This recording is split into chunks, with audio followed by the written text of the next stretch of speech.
avrei dubbi per chi votare, comunque,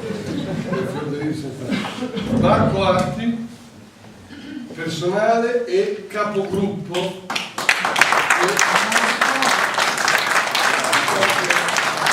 Quello che ho sentito dell'ultimo mandato un po' quello che è mancato, il capogruppo o no,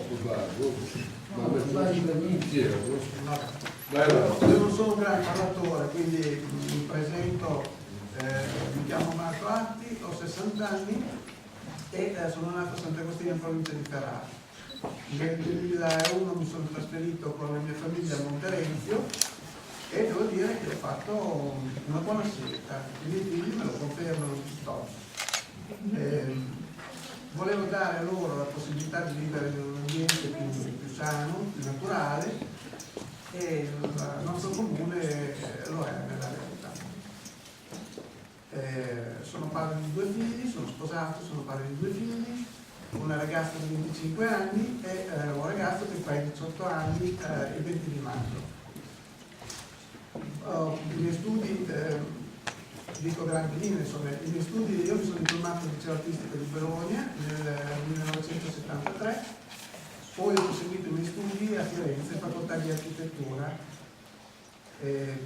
La mia carriera lavorativa è cominciata abbastanza presto perché come studente ho cercato sempre di fare qualche cosina, piccoli lavori, ho lavorato per esempio nei campi estivi del comune di Bologna con l'assessorato sport e turismo e l'ho fatto per diversi anni come animatore. Ho venduto polizze assicurative, eravamo vita, la gente quando entrava si toccava un po', però insomma riuscivo a fare questo lavoro. Poi mi sono inserito nell'ambiente di lavoro, ho lavorato presso aziende di servizi come progettista, sono un disegnatore CAD e progettista di arredamenti, progetto arredamenti per negozi e per catene di negozi. Poi che altro dire, sono entrato nel gruppo di questi amici perché mi hanno parlato molto bene di queste persone che io alcune le conoscevo, altre ho imparato a conoscere ed apprezzare in seguito. E, voglio ringraziare Luciano, Peppe Venturi, Giovanni Romarelli e Vico che mi hanno spinto in questa cosa e spero di riuscire a fare qualche cosa di buono per la comunità.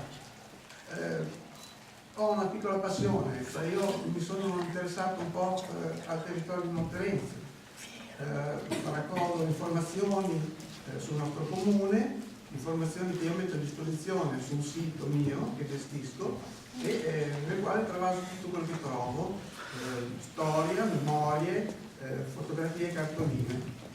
E vorrei poter riuscire a fare qualcosa di più completo per poter aiutare il nostro territorio in un momento che qualche difficoltà effettivamente ce l'ha.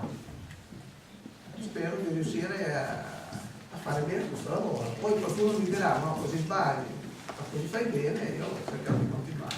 Grazie.